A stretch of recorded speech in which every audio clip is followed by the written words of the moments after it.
Physics 502ની અંદર આપ સૌનું સ્વાગત છે। આપણે આ ફિઝિક્સ 502ની અંદર આજે યુનિટ નંબર 1 શરૂ કરવાનું છે, સ્ટેટિસ્ટિકલ મિકેનિક્સ। એમાં પહેલું ચેપ્ટર છે મેક્રોસ્કોપી એન્ડ માઇક્રોસ્કોપી સ્ટેટ। તો સૌપ્રથમ તો આપણે મેક્રોસ્કોપી સ્ટેટની વાત કરીએ। મેક્રો મતલબ કે સ્થૂળ, જે કે આપણે જે અવસ્થા હોય એ સ્થાયી અવસ્થાની વાત થતી તો એ મેક્રો કહેવાય। અને માઇક્રો એટલે મેક્રોની અંદર સૂક્ષ્મ કણ હોય એને આપણે માઇક્રો કહેવાય। સૂક્ષ્મ એટલે કે માઇક્રો અને સ્થૂળ એટલે મેક્રો। ઓકે, એટલે મેક્રોની અંદર માઇક્રો આવેલા હોય। તો આપણે આ મેક્રો અને માઇક્રો સ્ટેટનો અભ્યાસ કરીશું કે એના અંદર શું તફાવત છે। તો સ્થૂળ રાશિમાં તો આપણને ખબર જ છે, સ્થાયી હોય તો અચળ દબાણ હોય, અચળ કદ હોય અને અચળ તાપમાન હોય। તો એવી અવસ્થાને આપણે મેક્રોસ્કોપી કહેવામાં આવે। તો કે વાયુ સ્વરૂપમાં કેટલીક અવસ્થાઓ કે જે દબાણ P, તાપમાન T અને કદ V સાથે અચળ રહે છે, આથી અવસ્થાને મેક્રોસ્કોપી સ્ટેટ કહે છે। તો ઓરડાના તાપમાને N મોલ વાયુના અચળ તાપમાને પ્રયોગ કરવા માટે દબાણ માપક અને કદ માપક સાધન લઈશું। તો દબાણ માપક સાધન કયું અને કદ માપક સાધન કયું લઈએ? અચળ તાપમાનની વાત કરીએ। અહીંયા ટોટલ N અણુ હોય, N મોલ। 1 મોલ એટલે તમને ખબર છે 6.023 × 1023 અણુ। કેમિસ્ટ્રીની અંદર તમે ભણ્યા છો મોલ એટલે શું। ઓકે, એક એવોગેડ્રો અણુઓની સંખ્યા આવે। ઓકે, તો આ માટે અંકિત નળાકાર અને પિસ્ટનની રચના વિચારવાની। તો એની અંદર પહેલાં તો શું કરવાનું? વાયુ ભરી દેવાનું નળાકાર અને પિસ્ટનની અંદર। તો નળાકાર પર કરેલા કદ દર્શાવેલા કાપાઓ પરથી અને પિસ્ટન પર આવતા દબાણના કારણે એનું દબાણ પણ મેજર કરી શકાય। કે નળાકારની અંદર આપણે પિસ્ટન ફિટ કર્યું, એ નળાકારની અંદર વાયુ ભરેલો હોય તો એ નળાકારની બહારના ભાગમાં આપણે જે આંકડા દર્શાવેલા હોય તો એ વાયુનું કદ દર્શાવે છે। અને તો આપણે દબાણ એ પિસ્ટન જે દબાણ આવશે વાયુ પર એના ઉપરથી આપણે એનું દબાણ અને નળાકાર ઉપર આવેલા કાપાઓ અને એના અંકન ઉપરથી આપણે એનું કદ મેજર કરી શકાતું હોય છે। તો ઓરડાના તાપમાને રહેલા વાયુમાં ટોટલ સ્મોલ n અણુઓ એટલે કે આપણે એક એવોગેડ્રો અણુઓ એટલે કે 6.023 × 1023 અણુઓ હોય। એનું કદ, એની સરેરાશ ઝડપ એ લગભગ 300 થી 400 મીટર પ્રતિ સેકન્ડ જેટલી હોય। જો એની એટલી ઝડપથી ગતિ કરતા હોય તો વાયુની અંદર અણુઓ જે ગતિ કરતા હોય અસ્તવ્યસ્ત ગતિ હોય, એના કારણે પરસ્પર શું કરતા હોય? અથડામણ કરતા હોય અને એકબીજા ઉપર આંતર અણુ પણ બળ લગાડે છે। અને વાયુ એ પાત્રની દિવાલ સાથે પણ અથડાય એટલે કે જે નળાકારની સપાટી હશે એના ઉપર પણ વાયુના અણુઓ અથડાશે તો એના ઉપર શું કરશે? એનું દબાણ આપશે। દબાણ મીન્સ કે એને વેગમાન આપશે કે એકમ જે ફોર્સ હોય બળની અંદર ફેરફાર થાય એટલે કે બળ ક્યાં લાગેલું હોય? દિવાલ પર। તો એ બળનો ફેરફાર એ આપણે ન્યૂટનના બીજા નિયમ પરથી કહી શકાય કે એને શું આપે? દિવાલને પોતાનું વેગમાન આપી દે અને પરિણામે એકમ સમયમાં પાત્રની દિવાલને જે વેગમાન અને એટલું દિવાલ પર અણુઓની અથડામણને કારણે બળ અને દબાણ ઉદ્ભવે છે। જો ઉદ્ભવતું દબાણ 0.1 સેકન્ડમાં 0.1 મીટર જેટલું હોય, પરિણામ ધરાવતું હોય, અર્થાત 0.1 સેકન્ડના સમયગાળામાં દરેક અણુઓ 30 થી 40 મીટર જેટલું અંતર સરેરાશ રીતના કાપી ચૂકતો હોય। તો 0.1 મીટરનું પરિણામ ધરાવતા આ પાત્રમાં 0.1 સેકન્ડમાં સ્મોલ m અણુઓનું અંદાજે 30 થી 40 મીટર અંતર કાપે છે। તે દરમિયાન સ્થાન અને વેગમાન અને એની સાથે સાથે એની પોઝિશન એટલે કે એનું અંતર પણ, સ્થાન એટલે કે એની જે જગ્યા એ પણ શું થશે? વેગમાન સાથે બદલાઈ જશે। પરિણામે તેનું સ્થાન અને વેગમાન એ ચોકસાઈપૂર્વક માપી શકાતું નહીં. જ્યારે વેગમાન માપીએ ત્યારે પોઝિશનમાં ફેરફાર આવે અને પોઝિશન માપીએ ત્યારે આપણે વેગમાનની અંદર ફેરફાર આવે. એનો મતલબ કે આ એક અનિશ્ચિતતા દર્શાવે. તો હાઇગેન્સના સિદ્ધાંત ઉપર ડેલ્ટા એક્સ ઇન્ટુ ડેલ્ટા પી = h જેટલું મૂલ્ય મળે આપણે, એ આપણે ક્વોન્ટમ મિકેનિક્સની અંદર આવશે. તો સ્ટેટિસ્ટિકલની અંદર આપણે આ બંને પોઝિશનમાં એક પ્રોબ્લેમ આવે કે સ્થાન અને વેગમાન એ બંને એકી સાથે મેજર કરી શકાતું નથી. એટલે કે પરિણામે કોઈ એક અણુનું સ્થાન અને વેગમાન નક્કી કરી શકાતું નથી. આનો ઉકેલ લાવવા માટે સ્ટેટિસ્ટિકલ મિકેનિક્સનો ઉપયોગ કરવામાં આવે છે. તો આ સ્ટેટિસ્ટિકલ મિકેનિક્સમાં બોઝ-આઇન્સ્ટાઇન અને ફર્મી-ડિરાક નામના સાયન્ટિસ્ટે એના ઉપર થોડું ઘણું વિચારણાથી હાઇગેન્સ નામના સાયન્ટિસ્ટના જે અનિશ્ચિતતાનો સિદ્ધાંત હતો એના ઉપરથી આપણે એને સ્થાન અને વેગમાનમાં થોડું ઘણું જાણકારી એટલે કે એના વિશેની માહિતી આપણે મેજર કરી શકીએ. તો આ હતું મેક્રોસ્કોપી. તો મેક્રોસ્કોપી એટલે કે સ્થૂળ રાશિ થઈ. તો કે એના અંદર અચળ વેગમાન, તાપમાન અને કદની વાત થતી હોય એ રીતના આપણે માઇક્રોસ્કોપી સ્ટેટની વાત કરીએ. તો માઇક્રોસ્કોપી સ્ટેટની અંદર શું હોય કે ધારો કે વાયુ એ ઘણી મોટી સંખ્યામાં કણ ધરાવે છે અને વાયુની અવસ્થા એ તેની બંધારણીય કણમાં અવસ્થા વડે એટલે કે આપણે જે આ વાયુ એના અંદર જે સૂક્ષ્મ કણો રહેલા હોય એ કણોની અવસ્થા વેગના યામ વડે ઓળખી શકાય. તો સ્થાનના યામ QI વડે અને વેગમાનના યામ PI વડે દર્શાવવામાં આવે છે. તો વાયુની અવસ્થાને જે તેના બંધારણીય ગુણધર્મ વડે વ્યાખ્યાયિત કરી શકાતા હોય તેને આપણે માઇક્રોસ્કોપી અવસ્થા કહેવાય. એટલે કે QI અને PI વડે આપણે એક ફેસ બનશે. શું બનશે? ફેસ. તો એ ફેસમાં જેટલા કણ હોય એની સંખ્યાઓના જે એની અવસ્થા હોય એને આપણે શું કહેવાય? મેક્રોસ્કોપી અવસ્થા. શું કહેવાય? મેક્રોસ્કોપી અવસ્થા. તો એના શું હોય એક મોટું આપણે જે માઇક્રો ભેગા કરશો ને તો આપણે મેક્રો બનશે પાછું. એ બધું આપણે ડિટેલમાં અભ્યાસ કરવાનો છે. ઓકે. તો કે વાયુની જે સ્થિર અવસ્થામાં જે તેનું દબાણ, તાપમાન અને કદ અચળ રહે છે તો વાયુના બંધારણીય કણ એ સતત ગતિશીલ છે. પરિણામે શું થશે? માઇક્રોસ્કોપી અવસ્થા શું થશે? સતત બદલાયા કરશે. એટલે કે કણ કોઈ એક જગ્યાએ સ્થિર નથી એટલે એની અવસ્થા સતત બદલાયા કરે માઇક્રોસ્કોપીની. તો કે કોઈ પણ ક્ષણે વાયુની માઇક્રોસ્કોપી અવસ્થાએ જે તે કણ સાથે અને વેગમાન સાથે વ્યાખ્યાયિત કરી શકાય. એટલે કે આદર્શ વાયુ તંત્રમાં જુદા જુદા કણો કોઈપણ અવસ્થામાં 0, 1, 2, 3 એનર્જી યુનિટ ધરાવે છે. ધારો કે તંત્ર જુદા જુદા કણ ABC ધરાવે છે. ઓકે. એની એનર્જી કેવી હોય? 0, 1, 2, 3 અને એની તંત્રની કણ કયા હોય? ABC આપણે કેપિટલ આપણે કણ દર્શાવેલા, સ્મોલ અથવા કેપિટલ જે કહેવાય. ઓકે. તો એની સંરચના જુઓ તો જ્યારે 0 એનર્જી હોય ત્યારે BC, AC અને AB એટલે જૂથમાં હશે અણુની અંદર.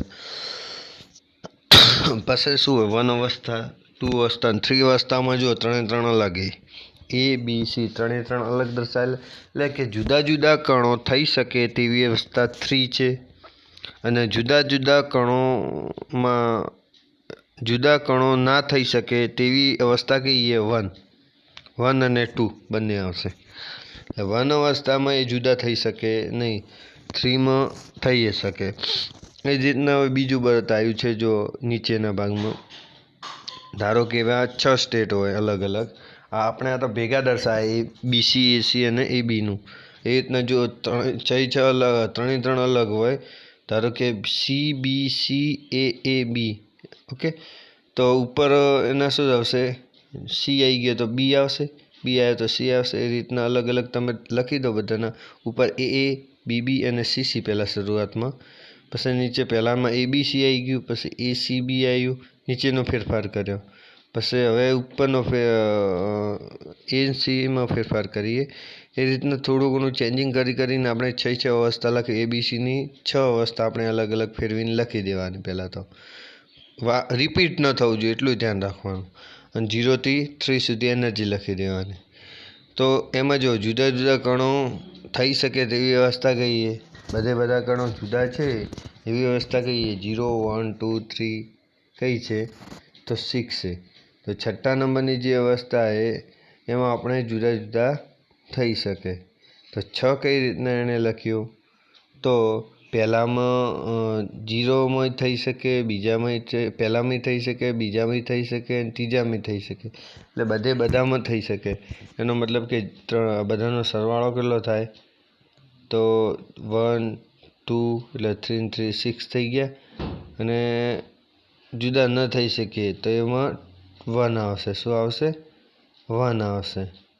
તો 1 અવસ્થામાં એ જુદા થઈ શકે નહીં. પણ અહીંયા જો તમને એક વસ્તુ કહું, અહીંયા ખાલી 3 અવાજ આવે 0 1 2 3 કઈ રીતના તો 1 અને 2 એ શું એ વચ્ચેની વચગાળાની અવસ્થા. એટલે 1માં તમે એનો ફેરફાર કે આવતું જ નથી કશું. એટલે અહીંયા 0 નહીં આવે, 1 2 3 જ આવશે. ઓનલી ફોર 0 આપણે નહીં લખી શકાય. હવે અહીંયા 0 લખી જ ન શકાય તો અહીંયા 0 લખવો હોય તો 0 તમે નીચે ગ્રાઉન્ડ સ્થિતિમાં લખવું પડે, જ્યાં બધા ભેગા હોય. 0 અને 1 એટલે કે ત્યાં બધા ભેગા હોય એ અવસ્થા લખવી જોઈએ. અને 2 એ 3 ઉપરનું આવ્યું, બીવાળું જે વચ્ચેનું ખાનું હોય ત્યાં 2 આવશે. 1 આપણે ક્યાં લખવાનું? 0 અને 2 પહેલું ખાનું એ 0 નંબરનું, બીજું ખાનું એ 2 હોય. તો બંને વચ્ચેની જે લીટી એને 1 કહેવાનું, જ્યાં બધા પાર્ટિકલ કેવા હોય? ભેગા હોય. શું હોય? બી અને સી ભેગા. 1માં કેવું હોય? બી અને સી ભેગા હોય. એટલે આપણે ભેગા હશે એ 1 અવસ્થા આવશે. એ જ રીતના નીચે પણ એ રીતના આવશે. 0માં એબીસી હશે, 1 એ એબીસીની નજીક, 2 ખાલી છે અને 3 ખાનું પણ ખાલી છે. તો અહીંયા આપણે એવું કહ્યું કે જુદા જુદા થઈ શકે તેવી અવસ્થા કેટલી છે? તો જુદા થવાની અવસ્થા તો તમે કઈ રીતના કહેશો? તો ત્રીજામાં છે, બીજામાં જુદા થવાની અવસ્થા છે. એના સિવાય 1માં કે એમાં તો કશું છે નહીં. 0 અને 1માં તો ન થઈ શકે. 2 અને 3માં થઈ શકે. આ સાચી છે, પણ હવે એનો ભાગ હશે એટલે કે જુદા થવાની શક્યતામાં 1/10 આવશે. કેટલા આવશે? 1/10 આવશે. અને પહેલામાં શું આવશે? 1/3 આવશે. જુદા થવાની શક્યતા શું આવશે? 1/3 આવશે. એટલે એક જ હરોળ છે, એક જ હરોળમાં 10મા ભાગમાં એ જુદો પડશે. પહેલામાં એક હરોળમાં ત્રીજા ભાગમાં થશે. ઓકે, એટલે અહીંયા પહેલામાં જ છે અને ત્રીજું એ 3 ખાલી પહેલું જ છે. એટલે એને કરસ્પોન્ડિંગ આપણે એ ભેગા ક્યારે રહેશે? 1/3 ભાગ ને 1/10 ભાગ એ શું આવશે? જુદા થવામાં આવશે. ઓકે, તો આ થોડું લખાણ નીચે લખ્યું નહીં, થોડું એ લખી દેજો કે આ જે જુદા જુદા કણો થઈ શકે તેવી અવસ્થા લખી દેવાની. એટલે અવસ્થાઓની ભેગા રહી શકે એ અવસ્થાઓની વાત કરી લેવાની. ઓકે, એના પછી ફેઝ સ્પેસની વાત કરવાની છે. તો ફેઝ સ્પેસ એ મોટાભાગની ભૌતિક ઘટનાઓ હેમિલ્ટોનિયન ગતિના વ્યાપક નિયમને અનુસરે છે.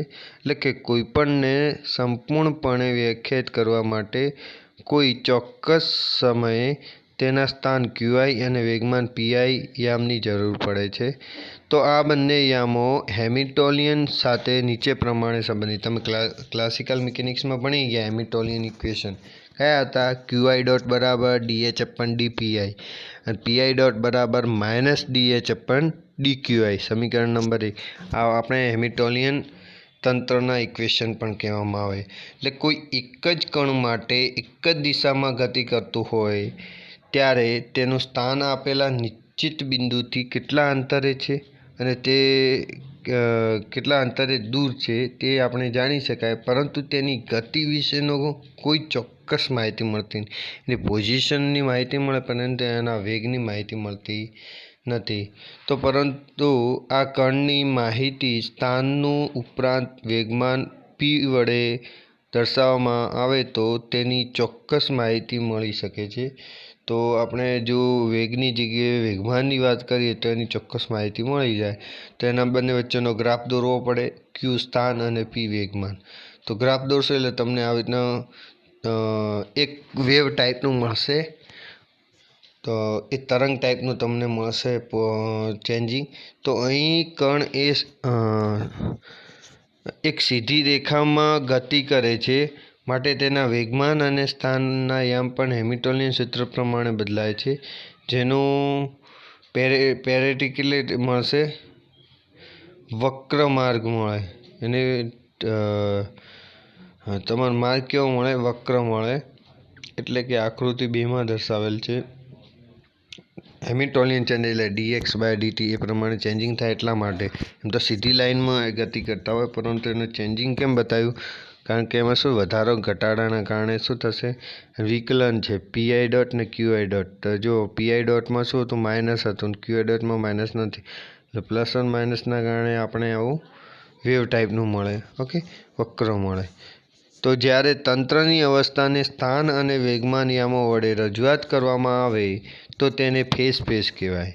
તો કોઈપણ તંત્રની અવસ્થાને સ્થાન અને વેગમાનના યામો વડે દર્શાવવામાં આવે તો તેને ફેઝ સ્પેસ કહેવાય, અને તેના સંબંધિત બિંદુઓને ફેઝ પોઈન્ટ કહે છે, અને તેના માર્ગને ફેઝ માર્ગ કહે છે, અને કાર્ટેશિયન સમતલને ફેઝ સ્પેસ કહે છે. ઓકે, ફેઝ સ્પેસમાં ખબર પડી ગઈ. તો એ આ પોઈન્ટ અને માર્ગ વડે જે આખું એક સમતલ બન્યું એને આપણે ફેઝ સ્પેસ કહ્યું. 2 ડાયમેન્શન ફેઝ સ્પેસ અહીંયા આપણે દર્શાવેલું ઉપરોક્ત આકૃતિમાં. એના પછી મ્યુ સ્પેસ. તો મ્યુ સ્પેસમાં ફેઝ સ્પેસ કરતાં વધારે માહિતી આવે છે, કારણ કે ફેઝ સ્પેસમાં પદાર્થ એ સુરેખ રેખા પર ગતિ કરે છે, જ્યારે મ્યુ સ્પેસમાં પદાર્થ એ 3 પરિમાણમાં ગતિ કરે. પહેલાંમાં ખાલી એક સીધી રેખામાં, એટલે 2 ડાયમેન્શનની જ વાત થતી હતી. 1 ડાયમેન્શન જ કહેવાય, પરંતુ એના જે ચેન્જિંગના કારણે 2 ડાયમેન્શન થઈ જતું હતું ફેઝ સ્પેસમાં. અને અહીંયા જુઓ, તમારે મ્યુ સ્પેસમાં 3 ડાયમેન્શનમાં આવશે. તો અહીંયા સ્થાનના યામો અને વેગમાનના યામો અનુક્રમે x1 y1 z1 પછી એના xyz અને પી આલ્ફા px py અને pz વડે દર્શાવવામાં આવે છે. તો આમ એક જ કણને 6 યામ વડે રજૂઆત કરવામાં આવે છે, અને તેનાથી બનતા સ્પેસને આપણે મ્યુ સ્પેસ કહેવામાં આવે. પેલામાં એક જ એક્સ, તો x versus px p of x, y versus p of y, pz versus z. તો આપણે એને સ્પેસ કહેતા હતા. તો આવા 3 ગ્રાફ આપણે ભેગા કરીએ એટલે મ્યુ સ્પેસ બનશે. શું બનશે? Mu space. ધારો કે કોઈ એક કણના સ્થાનમાં કે વેગમાનમાં સૂક્ષ્મ ફેરફાર થાય તો ફેઝ પોઈન્ટ પણ આપેલા ફેઝ સ્પેસમાં તેની ફેઝ અવસ્થામાં પણ વધારો કરશે. ધારો કે એક્સ ડાયરેક્શન એટીજીએ, એટલે એવી નેવી એ. ઝેડ ડાયમેન્શન પણ એમને એમ જ છે, પણ વાય ડાયમેન્શનમાં ચેન્જ થાય તો આખું ફેઝ સ્પેસ બદલાઈ જાય. વાય ડાયમેન્શનનું ફેઝ સ્પેસ બદલાય તો વાયના કારણે આખું મ્યુ સ્પેસ બદલાઈ જાય. ઓકે, એટલે ફેઝ સ્પેસના અમુક ચેન્જિંગના કારણે આખું મ્યુ સ્પેસ બદલાઈ જતું હોય, તો તેની ફેઝ અવસ્થામાં પણ વધારો થશે. એટલે ક્યારેક કોઈ કણના સ્થાન અને વેગમાનમાં બહુ જ સૂક્ષ્મ ફેરફાર થાય તો તેના અંદર ફેરફાર નોંધી શકાતો નથી. એટલે સૂક્ષ્મ ફેરફારના કારણે આપણે એનું મૂલ્ય મેજર નહીં કરી શકાતું, તો એક અનિશ્ચિતતા મળી જાય.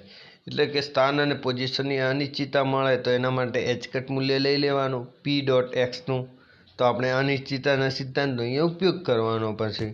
તો એ અનિશ્ચિતતાના સિદ્ધાંતનો તમે ઉપયોગ કરશો, અનિશ્ચિતતાના સિદ્ધાંતનો, તો અહીંયા ડેલ્ટા એક્સ ડેલ્ટા પી, એટલે અહીંયા એક્સની જગ્યાએ ક્યુ એ ક્યુ ડોટ ડેલ્ટા પી બરાબર H0 જેટલું મૂલ્ય થશે પ્લાન્કના મૂલ્ય પ્રમાણે. તો એક ખાનું હોય તો એનું 2 ડાયમેન્શનમાં છે ડેલ્ટા ક્યુ અને ડેલ્ટા પી, તો એનું મૂલ્ય શું મળશે? H0 મળે. તો આકૃતિમાં 2 પરિમાણ દર્શાવેલા ગ્રાફને જુદા જુદા વિભાગ ખંડમાં વિભાજિત કરો. ધારો કે ડેલ્ટા ક્યુ અને ક્યુ એ ક્યુ અક્ષ પર એક નાનો ખંડ દર્શાવેલ છે, અને આ જ રીતના ડેલ પી માં પી અક્ષ પર એક સૂક્ષ્મ વિભાગ દર્શાવેલો છે. તો ડેલ ક્યુ ડોટ ડેલ પી બરાબર H0, કારણ કે હાઇગેન્સનો અનિશ્ચિતતાનો સિદ્ધાંત છે. એટલે ડેલ ક્યુ ડોટ ડેલ પી બરાબર H0 દર્શાવે છે કે મ્યુ સ્પેસમાં ઓછામાં ઓછું ક્ષેત્રફળ H0 વડે દર્શાવવામાં આવે છે. તો સૌથી સૂક્ષ્મ ક્ષેત્રફળ કયું આવે પોઝિશન અને સ્થાનનું મ્યુ સ્પેસમાં H0 જેટલું આવે. કેટલું યાદ રાખજો. એના પછી આવે ટો સ્પેસ. તો ટો સ્પેસ એટલે કે કોઈ તંત્રમાં સ્મોલ n પરમાણુઓ આવેલા હોય તો તેની રજૂઆત કરવા માટે Q1 Q2 Q3 dash dash dash Q3n P1 P2 P3 dash dash dash P3n યામો વડે જે બિંદુઓને દર્શાવી શકાય આવા પ્રકારના 6n પરિમાણ ધરાવતા સ્પેસને ટો સ્પેસ કહે. પેલામાં તો 6 પરિમાણ જ 6 જ હતા અને એમાં 6n કેટલા પેલામાં 3 હતા 3 3 6 થતા હતા. અહીંયા 6n પાર્ટિકલ પરિણામની વાત કરીએ તો એ આવા સ્પેસને આપણે ટો સ્પેસ કહેવાય. આ એના મ્યુ સ્પેસની કરતાં પણ સારી માહિતી મળશે એમાં. તો આ ટો સ્પેસને કન્ફિગ્યુરેશન સ્પેસ પણ કહે છે અને કે જેમાં 3n સ્થાનના યામો હોય છે. તો 6n પરિમાણ ધરાવતા કિસ્સાઓમાં સ્પેસને 6 ડાયમેન્શનલ કોષમાં વિભાજિત કરવામાં આવે છે. દરેક સેલને સમાનતા ધરાવે છે. આ સેલના ધાર એ સમાન પરિમાણ ધરાવે છે. એટલે દરેકે દરેક સેલની જે પરિમાણ એ સમાન હોય. એટલે યુક્લિડિયન સ્પેસમાં કદખંડને dv બરાબર dx × dy × dz વડે દર્શાવવામાં આવે છે. જેથી કરીને કોઓર્ડિનેટ યામો x અને xની અંદર x પ્લસ dx, yની અંદર y પ્લસ dy અને ઝેડની અંદર z પ્લસ ડીવાયમાં ફેરફાર થાય છે.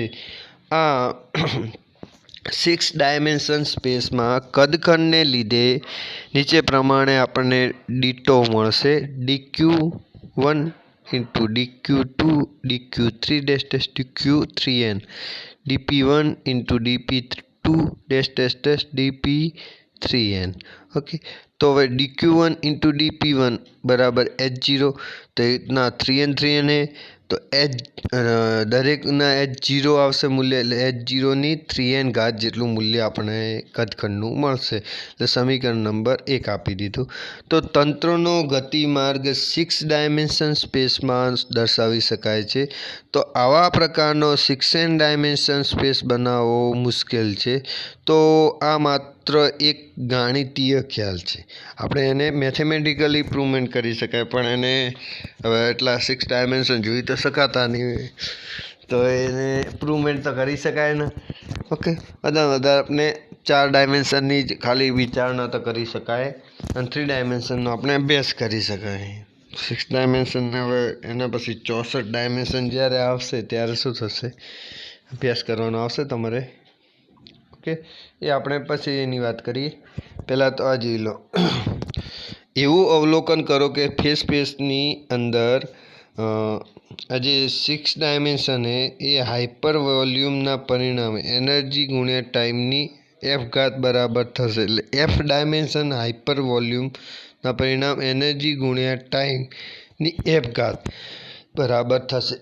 એટલે આ પણ એક અનિશ્ચિતતાના સિદ્ધાંત ઉપરનું એક સૂત્ર છે કે જેમ પોઝિશન અને વેગમાનની અંદર અનિશ્ચિતતા તે રીતના એનર્જી અને ટાઈમમાં પણ અનિશ્ચિતતા આવે. એટલે ડેલ્ટા E × ડેલ્ટા t બરાબર H0 આવે.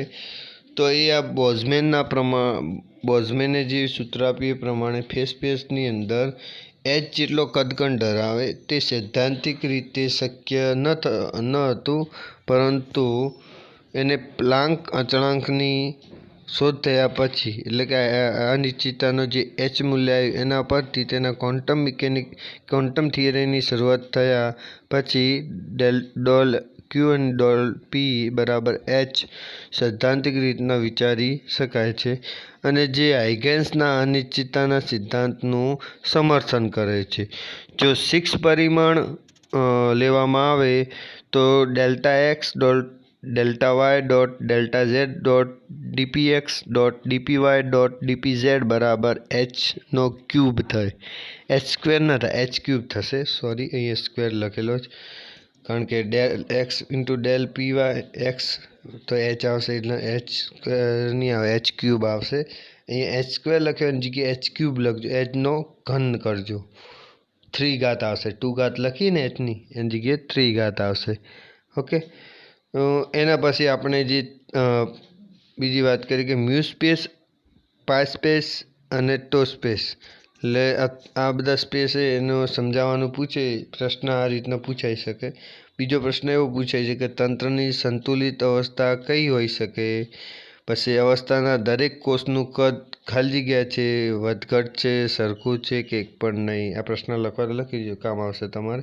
એના પછી સ્થૂળ અવસ્થાઓ અને સૂક્ષ્મ અવસ્થાઓ સમજાવો, એટલે માઇક્રોસ્કોપી અને મેક્રોસ્કોપી અવસ્થાઓ સમજાવો। એના પછી આવતા લેક્ચરમાં આપણે સ્ટેટિસ્ટિકલ મિકેનિક્સમાં બીજું ચેપ્ટર ચાલુ કરીશું। અહીંયા આપણે પહેલું ચેપ્ટર પૂરું થયું, મેક્રોસ્કોપી અને માઇક્રોસ્કોપી। હવે આપણે એન્સેમ્બલ એટલે પ્રણાલીની વાત કરીએ કે માઇક્રોસ્કોપીની પ્રણાલી કેવી હોય। અહીંયા ખાલી અવસ્થાની વાત કરી, આપણે નેક્સ્ટ ચેપ્ટરમાં આપણે એની પ્રણાલીની વાત કરીશું। ઓકે।